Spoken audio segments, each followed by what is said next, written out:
50%. That is what you would guess, on average, if you were the one lying, sweating, holding your face still under a stranger's gaze.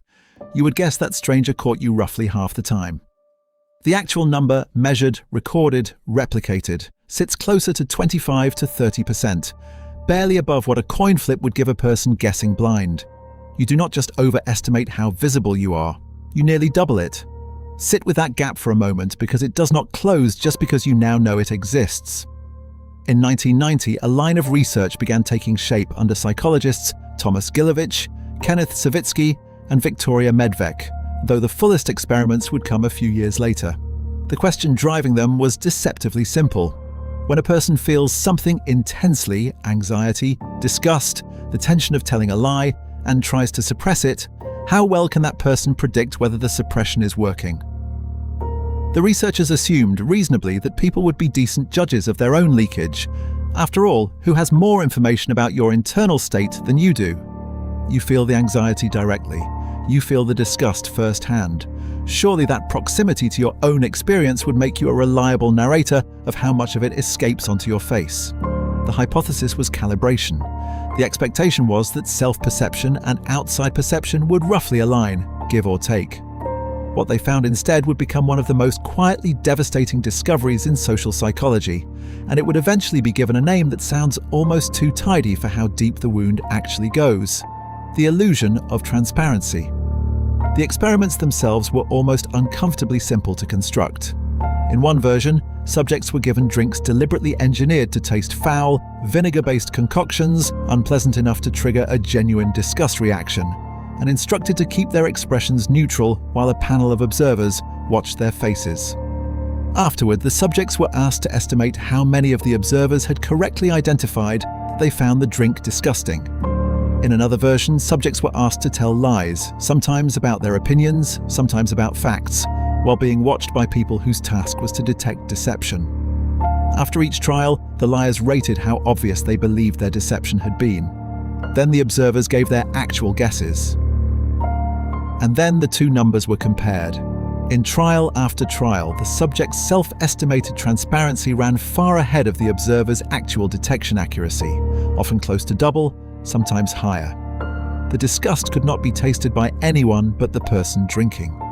The observers, working only with a controlled face and a steady voice, guessed correctly at rates barely distinguishable from chance.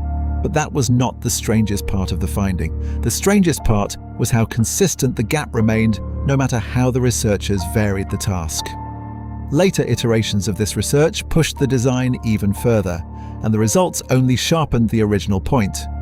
In one notable variation, subjects were asked to sit in front of a group and describe out loud an experience of personal failure or embarrassment, the kind of memory people flinch away from even in private. They were told to try to mask their discomfort while speaking. Once again, the speakers were certain their unease had been on full display, visible in every pause, every swallow, every flicker of the eyes. Once again, the audience reported noticing only a fraction of what the speaker assumed had leaked through. Even more striking, when researchers reversed the setup and asked the observers to imagine themselves in the speaker's position, to imagine how transparent they believed they would appear. The observers made the exact same overestimation the original subjects had made. This tells you something important. The illusion is not a personality flaw belonging to anxious people or bad liars. It is a default setting of human cognition, present in nearly everyone the moment they are asked to imagine being watched. Subscribe if you would rather notice this gap operating in yourself before you spend another year assuming strangers can already see straight through you. To understand why this gap exists, you have to look at where the estimate comes from in the first place. When you try to guess how visible your emotion is to someone else, you do not actually have access to their perspective. No one does. What you have access to is your own experience, vivid, immediate, overwhelming in its detail. You feel the sour taste crawling up the back of your throat. You feel your pulse rise as the lie leaves your mouth. That internal signal is high resolution, loud, undeniable to you. And so, lacking any real window into the observer's head, your brain does the only thing available to it. It uses your own internal signal as a starting point and tries to adjust downward to account for what a stranger, with no access to your interior, could plausibly detect. The adjustment is never enough. This is anchoring, the same mechanism that governs how people guess unfamiliar quantities by starting from an irrelevant number and nudging away from it without moving far enough. Here, the anchor is your own turmoil. The stranger's actual access is a distant, muted signal, a slightly stiff smile, a marginally flat tone, but you cannot unknow what you are feeling, and so you assume it must be bleeding through far more than it is. This is not a flaw in your character, it is a structural limitation in how human minds estimate other minds. There is a second mechanism working alongside the anchoring, one that is easy to miss because it operates almost silently. Human attention is a scarce resource, and most of it, in any given moment, is pointed inward. When you are the one performing, suppressing the grimace, steadying the voice, holding the mask, your entire field of awareness narrows around the effort of the performance itself. You are the sole audience member, fully committed to watching yourself.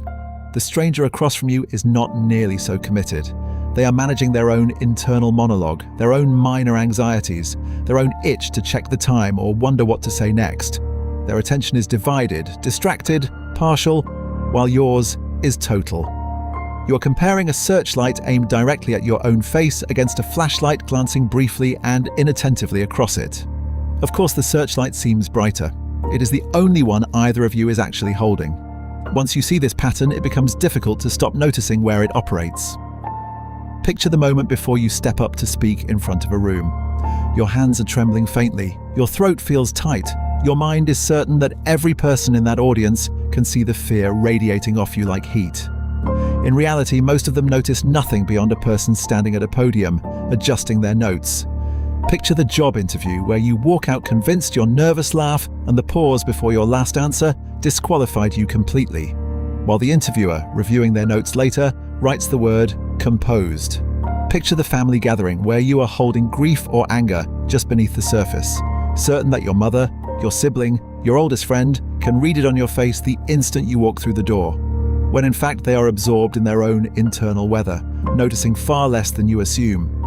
Picture the small lie, told to avoid an argument where you are convinced your face is confessing even as the other person nods and moves on, hearing nothing but the words you actually said. Consider too the reverse application of this same illusion, because it cuts both ways with a kind of cold symmetry. Just as you overestimate how visible your fear or guilt is to others, you also overestimate how visible your affection, your gratitude, your admiration must be. The employee who has quietly respected a mentor for years assumes the mentor already knows, so the words are never spoken. The friend who feels deep loyalty assumes that loyalty is self-evident, so it is never voiced aloud, until distance or death makes the silence permanent. Transparency, it turns out, is not a virtue we selectively apply to our worst feelings. It is a false assumption baked into the entire architecture of how we imagine ourselves being perceived, positive or negative, and it quietly starves relationships of the very confirmations they need to survive. The cost of this miscalibration is not abstract. It shapes decisions. People avoid raising their hand, avoid applying, avoid confessing, avoid connecting, not because the risk is real, but because they are operating on a false certainty that they have already been read and already been judged. And there is a cruel irony embedded in the mechanism itself. The more a person monitors their own visible behavior, trying to suppress the leakage they are certain is happening, the more rigid and unnatural that behavior can become. An overcorrected stillness, a forced tone, the very awkwardness they were trying to prevent, manufactured by the effort to prevent it. In relationships, the illusion runs even deeper. People withhold the words, "I'm hurt" or "I need something from you" because they are convinced the other person can already see it, that stating it aloud would be redundant, even embarrassing, and so entire unspoken grievances accumulate between two people who each believe the other one already knows. Zoom out far enough, and this illusion begins to look less like a quirky finding and more like a quiet tax levied on nearly every social interaction a person will ever have.